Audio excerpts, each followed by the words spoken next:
It looks like Honda let a legend go when they missed the chance to sign Sebastian Vettel. And we're talking about the four-time world champion who just recently announced his retirement from Formula One. Yep, it turns out the F1 driver wanted to switch to Honda, but they didn't act fast enough. So what could have happened if Honda had played the right move at the right time? Let's jumpstart this video and find out. First off, let's talk about Vettel's junior days when he was this close to signing a deal with Honda. So Otmar Szafnauer was actually the one to reveal the shocking news, and here's what happened. It turns out that the German F1 driver actually made his debut in the sport back in 2007, and that's a year after he joined BMW Sauber. In fact, he did so as just a 19-year-old and scored a point in his very first race, only to become the then youngest driver in Formula One history to do such a thing. But one of the most famous careers in F1 that people will always remember could have been so much more different if only one sporting director had been quicker on the draw. Now, Alpine boss Szafnauer started his career in Formula One at BAR, right before moving to Honda to actually become vice president of Honda Racing Developments, and even secure a place as one of the F1 team's management board members. And going hard in the true Arsene Wegener style, the 57-year-old also revealed that he was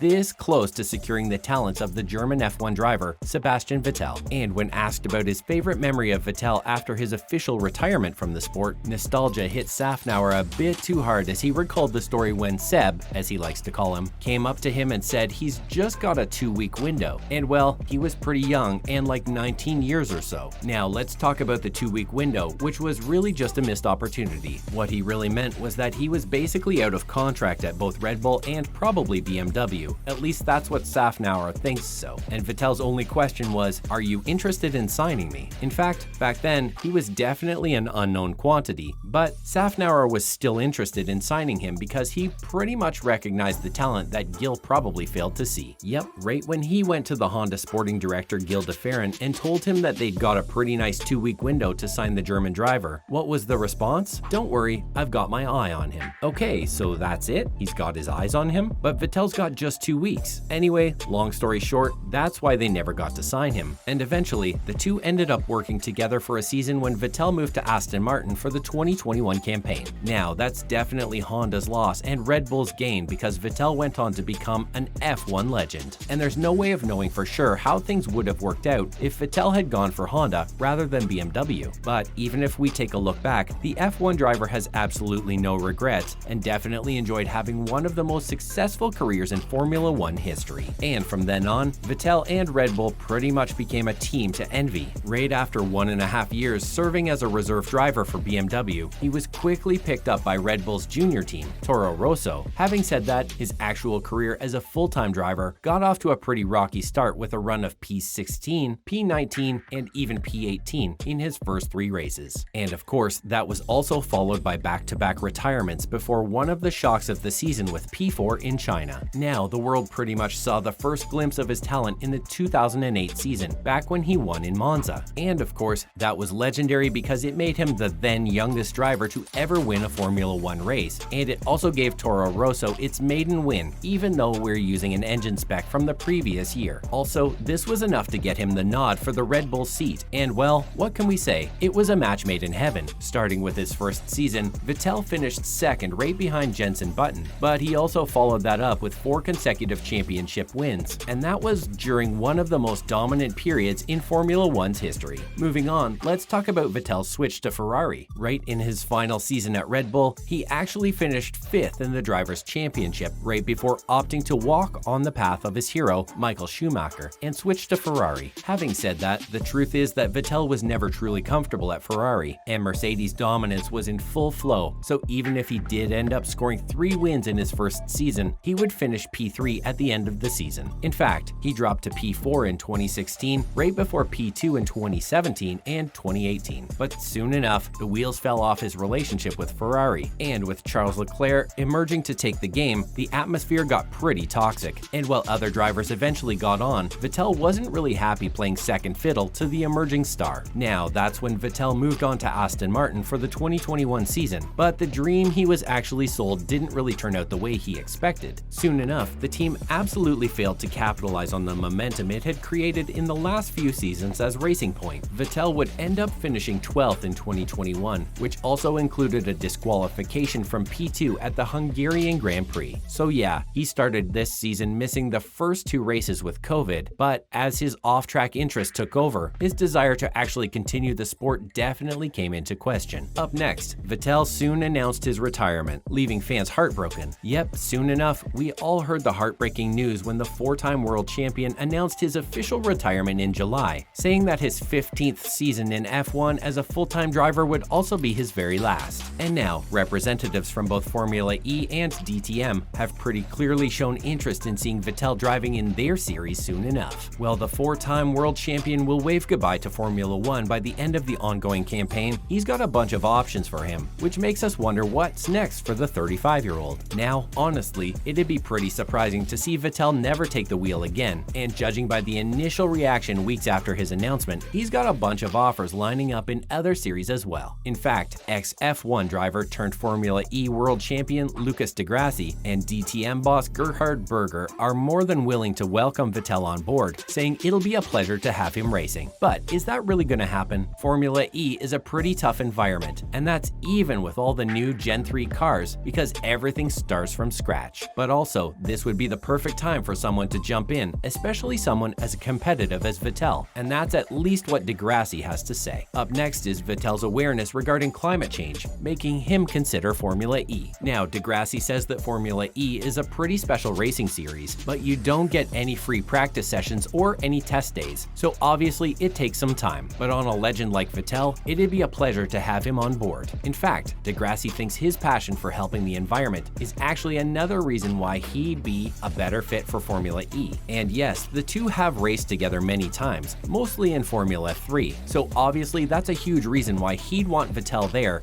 because he's witnessed the talent firsthand. But he's also tapping on his focus on sustainability, and that's a strong point because F1 isn't really making any difference because they go ahead and say they don't use fossil fuels, only to go ahead and get sponsored by Aramco. So since Vettel seems to care a lot about the environment, especially in the last few years, he's also trying whatever he can to make it better. And di Grassi also added that Vettel could just play his races, get a nice new boat, and move on. But he chose to use his status as a sportsman and an influential figure to help make a difference. Also, both di Grassi and Berger believe that Vettel's future might actually be somewhere else. But whether it's that or DTM, the doors are always open for him. At the same time, they can very well also imagine that his future might just lead outside of motorsport. Guess we gotta wait and find out. That's a wrap for this video. How do you think things would have turned out if Honda signed Sebastian Vettel back in the day? Let us know in the comments below. Make sure to give this video a thumbs up and subscribe to our channel for more videos like this. See you in the next one.